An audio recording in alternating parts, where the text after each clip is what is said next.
민수기 4장 1절에서 20절입니다. 3절. 회막에서 일하러 나올 수 있는 30세부터 50세까지의 남자들을 모두 조사하여라. 일하러에서 일이라는 단어는 군 복무를 의미하는 단어입니다.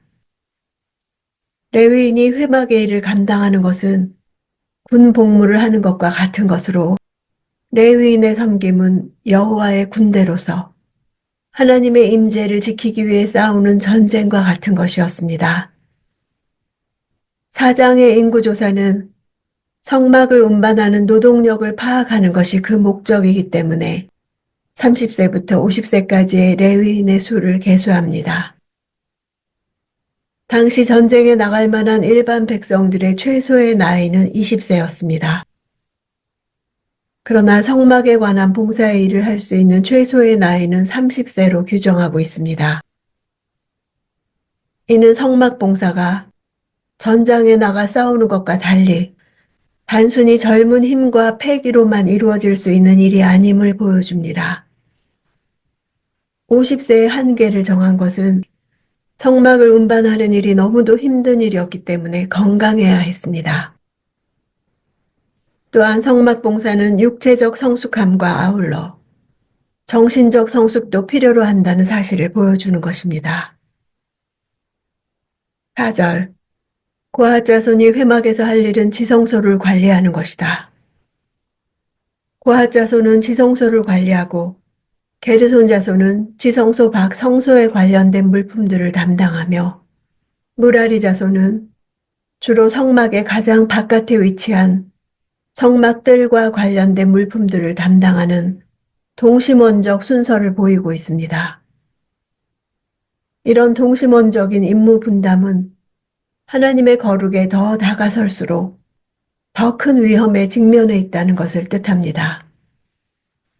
이것은 결코 하나님 앞에서의 그들의 상대적인 가치를 나타내는 것은 아니었습니다. 그럼에도 불구하고 고앗 자손은 자신들의 임무가 다른 레위 자손들의 임무보다 더 가치가 있고 따라서 자신들이 하나님 앞에서 더 귀한 존재들인 것으로 오해를 했던 것으로 보입니다. 그들은 나중에 이스라엘 총회 내에서 모세와 아론의 신분에 대해 불만을 제기하고 반역을 하게 됩니다. 5절. 진영이 이동할 때는 아론과 그 아들들이 들어가서 칸막이 휘장을 걷어 증거궤를 덮도록 한다. 성막이 이동할 때에는 일반 레위인들이 성물에 접촉하지 못하도록 먼저 대제사장인 아론과 제사장인 그의 두 아들 엘르아살과 이다말이 먼저 성소 안으로 들어가서 성소 안에 있는 거룩한 물품들을 정리하여 고앗 자손들이 어깨에 메고 가도록 조치했습니다. 성막을 운반할 때 중요한 것은 신속한 기동성입니다.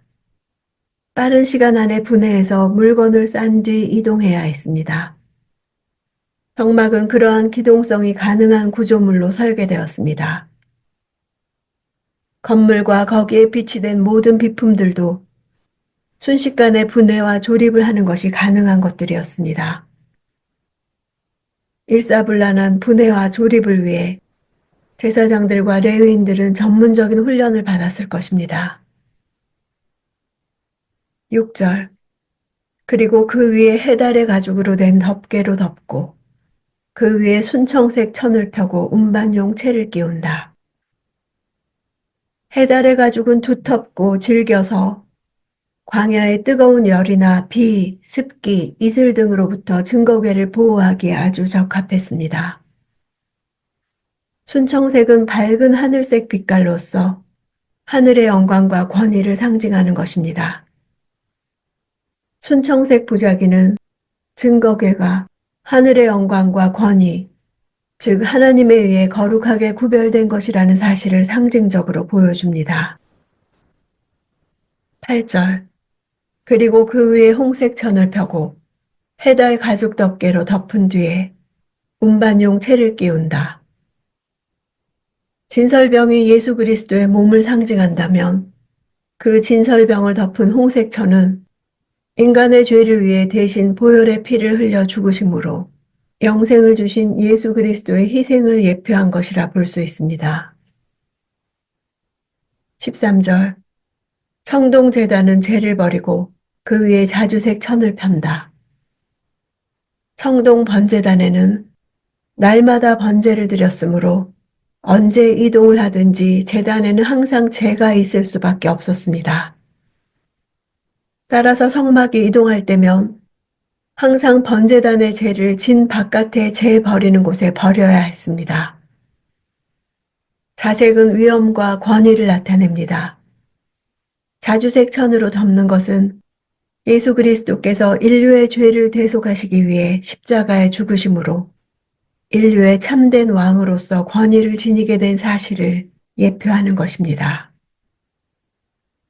15절 진이 이동할 때 아론과 그 아들들이 성소 및 성소와 관련된 모든 물품을 싸기를 마친 후에 고앗 자손이 운반하러 나올 것이다. 거룩한 물품들에 그들의 몸이 닿았다가는 죽을 것이다. 이것들이 회막에서 고앗 족속들이 질 짐이다. 고앗 자손에게는 수레나 짐승이 주어지지 않았습니다. 그들은 성막의 모든 거룩한 기구들을 자신들의 몸으로 직접 날라야 했기 때문입니다.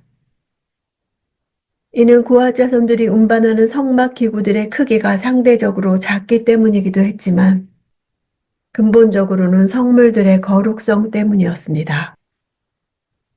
성물 자체가 신적 권위를 갖는 것은 아닙니다. 단지 이 성물들은 하나님의 거룩한 속성을 반영하고 앞으로 오실 예수 그리스도를 예표한다는 차원에서 신령한 권위를 지니는 것입니다. 20절 죽지 않으려거든 그들은 한순간이라도 거룩한 것들을 보아서는 안 된다. 고앗 자손은 가장 중요한 일이지만 가장 위험한 일을 맡았습니다.